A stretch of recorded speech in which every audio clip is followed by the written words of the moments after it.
సత్య Novotel దగ్గర ఉన్నారు. అక్కడ ఉన్నటువంటి పరిస్థితి అడిగి తెలుసుకునే ప్రయత్నం చేద్దాం. సత్య, చెప్పండి, నోవాటెల్ దగ్గర పరిస్థితి ఏంటి? ప్రస్తుతం జత్మలాని అక్కడే ఉన్నారా?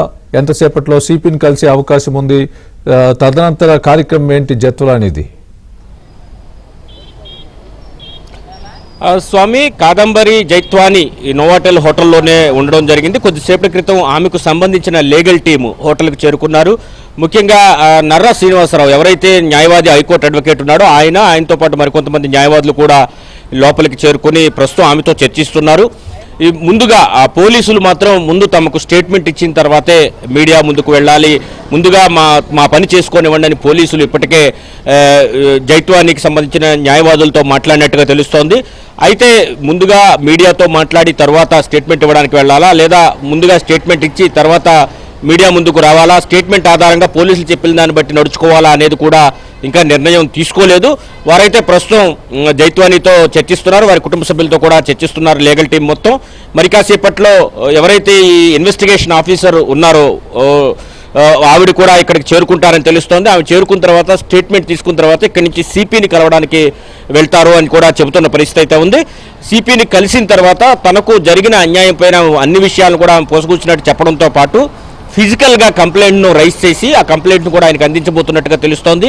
తరువాత ఈ ఫిజికల్ కంప్లైంట్ ఇచ్చిన తర్వాత మెయిన్గా అక్కడ ఇచ్చినటువంటి స్టేట్మెంటు ఆ వివరాలన్నీ కూడా సిపి కూడా పరిశీలించాక ఏ అధికారులపై కీలకమైనటువంటి ఐపీఎస్ అధికారుల పేర్లు కూడా దీంట్లో వినిపించడం, సెటిల్మెంట్ చేయడానికి ఒక ఐఏఎస్ అధికారి కూడా ఉన్నారు, సెటిల్మెంట్కి ప్రయత్నిస్తే కాకపోవడంతో ఐపీఎస్ అధికారులు రంగంలోకి దిగారని కూడా వార్తలు వస్తుండడంతో ముఖ్యంగా ముగ్గురు సీనియర్ ఐపీఎస్ అధికారులకు మొత్తం వ్యవహారం చుట్టుకుంటున్నట్టు కనిపిస్తుంది. ముఖ్యంగా పిఎస్ఆర్ ఆంజనేయులు ఎవరైతే ఉన్నారో అప్పట్లో ఇంటెలిజెన్స్ చీఫ్గా ఉన్నారో ఆయన చెబితేనే తాము చేశామని అటు అప్పటి సిపిగా ఉన్నటువంటి కాంతిరాణ, అదేవిధంగా విశాల్ గున్ని వీరిద్దరు కూడా చెప్పినట్టుగా కూడా తెలుస్తోంది. వీరిద్దరూ ఉన్నతాధికారులు ఆదేశాల మేరకే తాము చేశామని పై అధికారులకు చెప్పినట్టుగా కూడా తెలుస్తోంది. దీంతో పాటు ఇంక ఎవరెవరు ఇందులో ఇన్వాల్వ్ అయి ఉన్నారు, కింది స్థాయి పోలీసు అధికారులు ఎవరున్నారు, ఈ మొత్తం వ్యవహారాన్ని ఎవరు చేయమన్నారు, మొత్తం కల్ప్రిట్ ఎవరు, ఈ మొత్తం వ్యవహారానికి ఎందుకు ఎవరైతే ఇండస్ట్రియలిస్ట్ ఉన్నారో ఆయన కోసం ఇది చేశారా, లేదంటే దీని వెనక ఏమైనా వేరే అంతరార్థం ఉందా అనే దాని మీద అయితే మాత్రం విచారణ కొనసాగే అవకాశం ఉంది.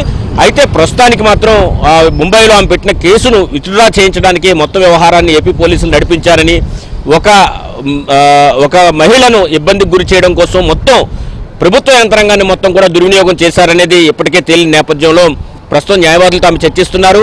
తనకు సంబంధించిన అకౌంట్లను డీఫ్రీజ్ చేయడం, తాను రోజువారీ ఖర్చులు కూడా అప్పు చేయాల్సిన పరిస్థితి తీసుకొచ్చారనేది ప్రధాన ఆరోపణగా ఉంది. ఈ అంశాలన్నీ కూడా సిపిని కలిసినప్పుడు చెప్పి తన అకౌంట్లు డీఫ్రీజ్ చేయాలని కూడా ఆమె కోరే అవకాశం ఉంది. ఇవన్నీ కూడా ఇప్పటికే రాష్ట్ర పోలీస్ యంత్రాంగం పరిశీలనలో ఉన్నాయి. అటు ప్రభుత్వం కూడా ఈ ఇష్యూను సీరియస్గా తీసుకున్న సాయంత్రం ఉన్నత స్థాయి దర్యాప్తుకు ముఖ్యమంత్రి ఆదేశించడంతో పాటు ఆమె నుంచి వీలైనంత తొందరగా ఆన్లైన్లో ఫిర్యాదు తీసుకోమన్నారు. ఇప్పుడు ఆమె వచ్చారు కాబట్టి ఫిజికల్గా కూడా ఒక ఫిర్యాదు కాపీని తీసుకుని తగు చర్యలు తీసుకుంటారని తెలుస్తోంది. మొత్తం మీద ఓవరాల్గా తీసుకుంటే కనుక ఎట్టి పరిస్థితుల్లో తనకు జరిగిన అన్యాయం మరొకరికి జరగకూడదనే అభిప్రాయం అయితే జైత్వాని ఉన్నారు. తన కుటుంబ సభ్యులను కూడా తీవ్రంగా హింసించి ఇబ్బందులు గురి చేశారని కూడా ఆమె ఆరోపించిన పరిస్థితి అయితే ఉంది. దీంతో ఈ అంశాలు ప్రస్తుతం అయితే తమ న్యాయవాదులతో మాట్లాడుతున్నారు. ఏ అంశాలపై స్టేట్మెంట్ ఇవ్వాలి, ఏ అంశాలు పోలీసులకు చెప్పాలి, ఏ విధంగా ముందుకు వెళ్ళాలనే న్యాయవాదులతో అయితే ప్రస్తుతం అయితే చర్చలు జరుపుతున్నారు. మరి కాసేపట్లో ఇన్వెస్టిగేషన్ ఆఫీసర్ ఇక్కడికి వచ్చాక ఆమెకు స్టేట్మెంట్ ఇచ్చిన తర్వాత ఇక్కడి నుంచి సిపిని కలవడానికి కూడా వెళ్ళే అవకాశాలు అయితే ఉన్నాయి.